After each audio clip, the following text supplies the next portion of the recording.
Okay, so now comes my favorite part. Cameras. Now, cameras are usually emphasized as being the most important part, but they also happen to be my favorite part. Cameras are really interesting pieces of technology because they try so hard to replicate the eye, but they have so many unique qualities that make every single one different. And so we're going to talk about some of those unique qualities. We're going to talk about recommended cameras for live streaming, and then we're going to talk about some budget options, because recommended equipment is usually expensive, and I know a lot of small churches that just don't have the money for the recommended equipment. So we will talk about some budget options. But right now, let's go over some of the basics of cameras, okay? So cameras by themselves are very different. Most people think a camera is a camera, and so, you know, cameras take pictures and cameras take video. But there is a huge difference between a video camera and a photography camera. Some of you probably already know this, but a photography camera, like a DSLR or a mirrorless camera that does video, is not a video camera. In fact, there are a lot, and I mean a lot, of really good reasons not to use a photography camera for video. And one of the biggest ones is, and just to sum it all up, it's not made for it. Mirrorless cameras are made with photography in mind, first and foremost, all the way down from their body design, the design of the body of the camera, to the sensor itself. The sensor itself is made for photos. Even if it gives really good video features, like cameras like a Sony A7 III, it's optimized more for video, but the sensor itself is still a photography sensor. I know a lot of you are probably saying, I don't even understand half the stuff you're talking about already, and that's okay. Cameras themselves are complex, and if you were looking for a kind of camera that just turns on and looks like Hollywood, I really wish that you would find it for me, because I haven't found one yet. Cameras need to work like an eye, but unfortunately, although God gave us amazing technology in our eyes and how it all works, the technology in a camera is not quite as powerful. And so the best looking cameras involve a lot of personal operation and understanding of how eyes and cameras work in order to get the best images possible. But there are a lot of really good flip on and press record options, or just turn on options, that are really great for people who just want to turn on a camera and start live streaming and still make it look good. So let's go over some of those options. I've broken up the difficulty of cameras into 3 levels: level 1, 2, and 3. And these are the basics of how difficult they are to operate. So your level of understanding may vary from camera to camera. But lucky for you, there are some really great options. And most of these are going to be from Canon. And a lot of that is because of the features that they pack in. And they just make really good flip-on record cameras. So the first option that we have listed in our level 1 camera, this is the easiest difficulty. You can pretty much just turn these on and hit record, or have them set up to your live stream and just start going. The first option is the Canon Crx 300. This is a brand new pan tilt zoom camera from Canon. It's a little bit on the pricey side, but this thing is packed with features that will last you for a good long while. It is 4K enabled, so it has a true 4K sensor in it. And best of all, you can downsample. That means you can take a 4K image and still record or live stream in HD and get all of the power of the beautiful image of 4K and press it down into a nice, clean, and sharp HD image. So this camera has a lot of features, hooks up really easy. You plug it in and you can zoom in and out. You can tilt and turn and pan up and down. Really great. A lot of good remote quality options. One of the best parts about it is just made for indoor church events, worship events, whatever. Has great low light. Canon is really well known for just picking up information in shadows. So even when it's dark, it retains that information beautifully. The next camera we have listed is the baby brother, the Canon Crn 300. And the difference between the N and the X is price. That's really just about it. They have most of the same features and almost the same performance. There are some differences between them, and you can look up comparison videos between the two. But from what I'm seeing, just from a basic spec perspective for your church, you don't really need the big difference. The only difference is the size of your setup. You are going to want the CRX for a bigger performance. If you're going to have multiples of these, it has a lot more input options, it has a lot more output options, it's just got a lot more. The CRN, however, is a bit more basic. From what I've seen, it varies in low light compared to the CRX. So you do get what you pay for, but you will be completely fine off with the CRN. If you're not really big into pan-tilt zoom cameras, and I wouldn't recommend always going with pan-tilt zoom cameras because they're not made for video, if that makes sense. They are made to do video, and they're made for live streaming, which is fantastic. And Canon has taken their good video sensors and put them into these live streaming cameras. But the problem is that you can only get so far with pan-tilt zoom cameras. You cannot move them around, really. They're more to be placed in one spot and just used there. They're not made to be picked up and carried around and shoot a whole bunch of different stuff. You can't be as versatile with them, and the lenses that are on them are just stuck. And so if you need a bigger lens, you need a smaller lens, you need a tighter lens, you need a wider lens, you just can't get that. They have small sensors, and so even though they're really good in low light, they're not going to be as good as a dedicated, pure and true video camera. So Canon does have camcorder options for camcorders, and these is, again, you know, if you're used to the old camcorders where, you know, you just flip the screen out and then you hit record, they're like that, but they're more professional and they have good live streaming options. One of the good options is the Canon Vixia Hf G60. This is a true 4K camera. When I say true 4K, it's like half 4K. I'm not going to go into that detail. It has a beautiful image. As a camcorder, this is something that you can do really hefty, serious work with. You can turn this on and you can record original content. You can live stream with it and get a gorgeous image, whether you have really nice bright lights, whether your worship area is a little more dimly lit, or even if you bring the lights down maybe for the worship center. This camera has a very good and very well done zoom lens in it. And this lens has a decent amount of range. Now, it's not going to have near the range as just putting one of Canon's really big lenses on it for their bigger cinema cameras and stuff, but the performance is going to be a lot better than their pan-tilt zoom cameras, in my opinion. And second, we have the Canon Xa 55. The Xa line is very similar to the Vixia line, but slightly more professional. These cameras are made for video on a higher scale than what the Vixia series are. So if you're looking for a more solid and a more professional option to the Vixia Hf G60, the Canon Xa 55 is a really good way to go and is still a 4K camera, so you will be set for the future for a good long time, because 4K in live streaming is still not fully adopted. And so you'll be set, I would say, for probably a good 15 years of live streaming in 4K.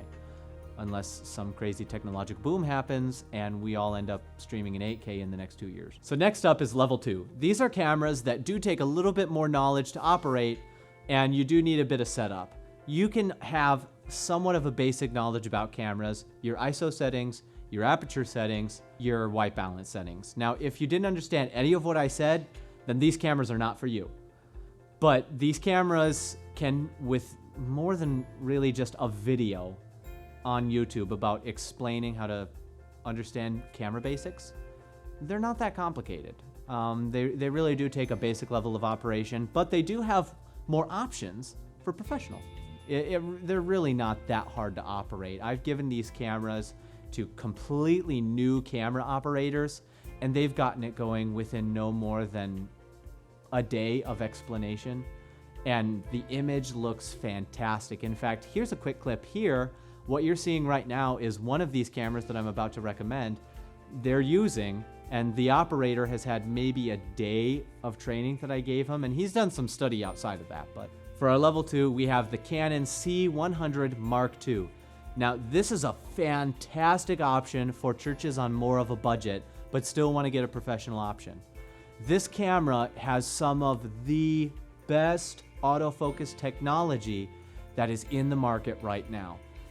When this locks onto a person, it does not let go. You want to track the pastor, it will track the pastor no matter where he's moving in the building, so long as he's on the camera. Now, quick warning about this, I mean, if someone's going to walk straight in front of the camera, it's going to change focus. But if you put it up high, no one else is walking in front of it, it will lock onto the pastor and it will stay on him. Whoever you want it to lock onto, it sticks. And this camera is super, super easy to operate. You can turn it on, and most of the functions out of the box are really easy to operate. It has a good long battery, an adjustable screen, all in around. It's a wonderful, wonderful delight to operate. And I myself love operating Canon cinema cameras. And because it's slightly older, it runs for a little bit cheaper. You can usually find this camera for anywhere between $1,000 to $1,500 with a lens, mind you.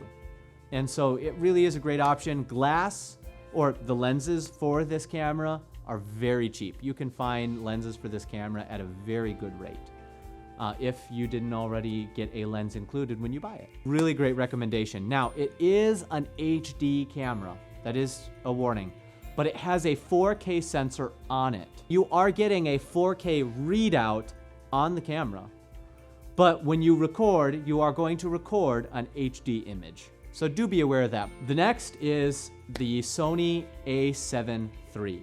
Now, the Sony A7 III, and I know I was talking earlier, video cameras, but live streaming needs exceptions sometimes. And I wanted to include some more budget-friendly options. And so the Sony A7 III is a little bit on the cheaper end. It is a 4K camera, and it has really good live streaming performance. Again, it has similar autofocus technology that is just rock solid, and you rarely ever need to worry about it once you're locked on. This camera is a little more tricky to operate because Sony has the worst menus in camera history, but once you get used to their menu system and you know what you're looking for, it's not a problem. And so setting it up is fairly easy, and once it's set up, no operation is really needed because it locks onto its target. You don't need to worry about focus. It is a 4K camera, and it has really good power behind it. Now we come down to level 3. These you need to have a professional understanding of cameras because they need to be babied and coddled the whole way through. You need to be operating them. You are the eye, and the camera is an extension of you. And that's the way these cameras just operate. These are the kind of cameras that you're going to see on professional TV sets, or in really big churches where they're having to do broadcasts. And so keep that in mind. But if you have a professional understanding, or you're willing to adapt and learn that professional understanding, these will give you some of the best live streaming images, or even broadcast images, because these are rated for broadcasting, that you could ever get out of cameras, and are really industry leading in my opinion. Now, both of these products are Blackmagic products because Blackmagic has recently just taken the live streaming market by storm with their professional options. The first is the Blackmagic Studio Camera 4K Pro. Now, they do have a cheaper 4K option. I do not recommend this purely because the 4K Pro allows you to control the entire camera over one cable. That's right, one cable. You hook up an Ethernet cable to this camera in anywhere in the building, or even 20, 30, 50 feet away, and you can turn the camera on and off, control the zoom in and out with their dedicated controls for your computer. With their ATEM switcher, you can zoom in and out. You can have full control of the camera, all the way down to even the color and the image, all remotely over one cable. And it is really just the best option. If you're having your church constructed, if you need to install a system and you're calling a company and saying, hey, we want to install a camera system into our building, these are the things where you want this. These cameras are a real, true 4K image that get beautiful images. These sensors that are in these cameras are on some of their best cinema cameras. And so you really cannot beat the images that come out of these. They are some of the best in the industry. The second, and this one is a bit overkill because it's a bit pricier, but this is probably one of the best options that you can get for live streaming or broadcast out there right now. And that is the Blackmagic Ursa broadcast camera Generation 2 or G2. This camera does everything, and I mean everything. It took their 6K cinema sensor and they put it into a broadcast camera. So you can use all sorts of professional broadcast lenses, B4 lenses, and get all of the broadcast functions from this camera. You can hook up your regular, really any cinema lens, whether that's an EF mount or PL mount even. This camera does a little bit of everything. It can record in H.264 and H.265. It has built-in internet capabilities. You can tether your phone to the camera, and through your phone data, you can live stream directly from the camera to YouTube or Facebook, which is just an absolute marvel. With the use of the streaming bridge, you can broadcast this camera to any ATEM switcher in the world, receive that signal, and control it remotely from anywhere in the world. This camera does everything. It live streams, it broadcasts, and it does cinema work, recording in Blackmagic RAW, one of the best RAW codecs out there. If you cannot afford any of this, you say, we just want budget options, man. Give us some cheaper options. Something $1,000 and below, or even way lower. If you're looking at budget options, some of your best options are going to be the Blackmagic Pocket Cinema cameras. These Pocket Cinema cameras have pretty much all the same features as the studio cameras that they sell, but they have a really goofy form factor, and they're a little tricky with their HDMI cables. Their HDMI cables only give you an HD readout, at least for the 4K. The 6K, as far as I'm aware, does give a true 4K readout, but they're way cheaper, and they still have the exact same sensors that are in their broadcast camera and in the studio camera. Another really great option if you're looking to go on a good budget, and here's a little tricky one, it is going to take a little bit more finagling to get used to, but that is the Panasonic G9. The Panasonic G9 is a fantastic budget option. It's below $600, and this is a camera that it doesn't have the best autofocus, it doesn't have the best low light, but it's sharp, it's clear, it's 4K, and it works really well. I would really recommend that. There is a way to get a live stream setup for under $300. We're going to talk about that in a future video, but that takes a lot of jerry-rigging. And so I'll talk about how to get that in a future video. So in the next videos, we're going to talk about some camera basics, how to function your camera, and then we're going to talk about some streaming boxes and some good budget options that'll really give you good availability. So until we hit that next video, make sure that you subscribe so that you don't miss it, and hit the notification bell so that the minute that video drops, you can stay up to date and be ready to see that video and get set to live stream and minister to the world through the power of video. Until then, I'll see you next time.